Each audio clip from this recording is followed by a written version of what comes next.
Hi friends, ఒక చిన్న మంచి మాట లోపల అబౌట్ ఎర్త్ గురించి తెలుసుకుందాం ఈరోజు. ఓకేనా? వేదాలన్నింటిలో కన్నా ఆఖరిలో భూమి ఉద్భవించిందంట. భూమి నుండి ఔషధుల నుంచి అన్నము వచ్చిందంట. ఇదంతా లోకేశ్వరి అయిన జగన్మాత సంకల్పం మాత్రమే. అందుకే ఆ పరమేశ్వరి సంకల్పం మాత్రాన ఆహారం వచ్చింది కనుక ఆ తల్లిని అన్నదా అని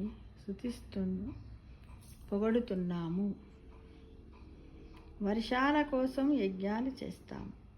హోమగుండంలో అగ్నిలో ఆదిత్యునికి ఇచ్చిన ఆహుతుల వలన ఆ వేడి ఆదిత్యుని ప్రకాశం పెరిగి నదులు, సముద్రములలోని నీరు ఆవిరై మేఘాలై వానగా కురిసి మరల వాగులు, వంకలు, నదులు, జలాశయములు జలకలను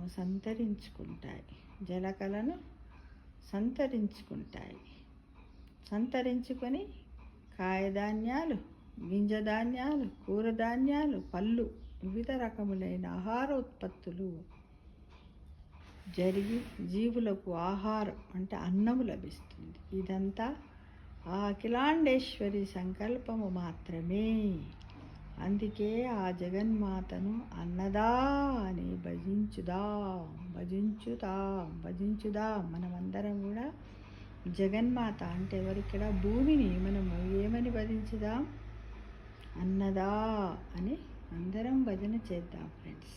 అంటే మనకి ఇప్పటి వరకు కూడా వేదాలన్నింటిలో కన్నా ఆఖరిలో భూమి ఉద్భవించిందనే విషయం తెలియదు. ముందే భూమి పుట్టిందని అందరం అనుకున్నాం కదా. మొట్టమొదలు పుట్టిన ఏంటంటే వేదాలట, ఆ తర్వాతనే భూమి పుట్టిందంట.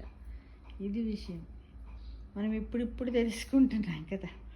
అంటారు కదా, వర్షాలు పడకపోతే పూజలు చేస్తారు, యజ్ఞాలు చేస్తారు, జలాభిషేకాలు, శివుడికి రుద్రాభిషేకం, ఇలా రకరకాలు చేస్తూ ఉంటారు కదా. మనందరికీ తెలుసు ఇది సైంటిఫిక్గా కూడా. వర్షం ఎప్పుడు కురుస్తుంది అంటే సముద్రంలో ఉన్నటువంటి నీరు సూర్యరశ్మి వేడి వల్ల ఆవిరయ్యి పోయి మేఘాలు ఏర్పడి, ఆ మేఘాలు ఒక మేఘం ఒకదానికి ఢీకొన్నప్పుడు అక్కడ వర్షంగా కురుస్తుంది అనేది మనం చిన్నప్పుడు కూడా మనం నేర్చుకున్నాం పాఠంలో. ఇప్పటి వరకు ఇది సైంటిఫిక్ సర్కిలే కదా. మనకు జలచక్రం అనే దాని గురించి మనం సైన్స్లో నేర్చుకున్నాం కదా ఫ్రెండ్స్. ఇది చూస్తుంటే మీ అందరికి కూడా తెలుస్తూ ఉండొచ్చు కదా. అలా కురవడం వల్ల ఎట్లా పోతాయి అంటే మనకు తెలుసు. జలాశయాలలో ఏమేమి ఉంటాయంటే నదులు ఉంటాయి, వాగులు ఉంటాయి, సముద్రాలు ఉంటాయి, ఇవన్నీ ఉంటాయి కదా. అవన్నీ కూడా ఒక జలకలను సంతరించుకుంటే జలమును చూసినట్టయితే వాటర్ వస్తుంటాయి. ఎంత సంతోషాన్ని ఇస్తుందో అంత విషాదాన్ని కూడా ఇస్తుంది. అంటే ఈ మధ్యకాలంలో చూడండి ఎలా వరదలు వచ్చి ఇళ్ళకి నీళ్ళు వచ్చి ధన నష్టం జరిగింది, మానసిక ఆందోళన జరిగింది. చాలామంది చాలా రకాలుగా బాధపడ్డారు ఫ్రెండ్స్. అదంతా గమనించాం, పేపర్లో చూసి మనం కూడా బాధపడ్డాం కదా.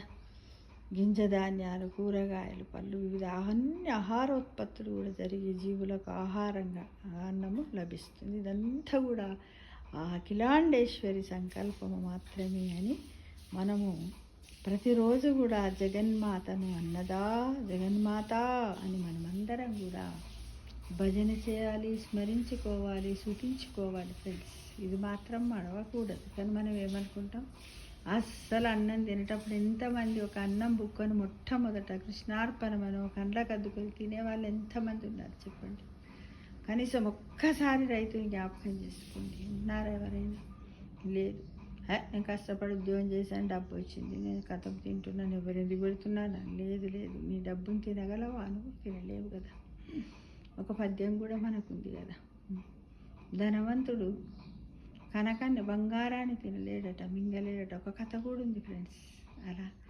కాబట్టి మనం ఏంటంటే ప్రతిరోజు ప్రతి విషయాన్ని కూడా మనం ఎంత కూలంకుషంగా ఆలోచించుకోండి. ఎవ్రీ మినిట్ కూడా మనిషి లైఫ్లో పోతుంది, మళ్ళీ దాన్ని సంపాదించుకోలేము. కాబట్టి ప్రతి నిమిషంలో కూడా ఒక కొత్త విషయాన్ని నేర్చుకోవడానికి ఆలోచించండి. కానీ పొరపాటున ఇతరుల గురించి ఎప్పుడు నెగటివ్ థింక్ చేయకండి.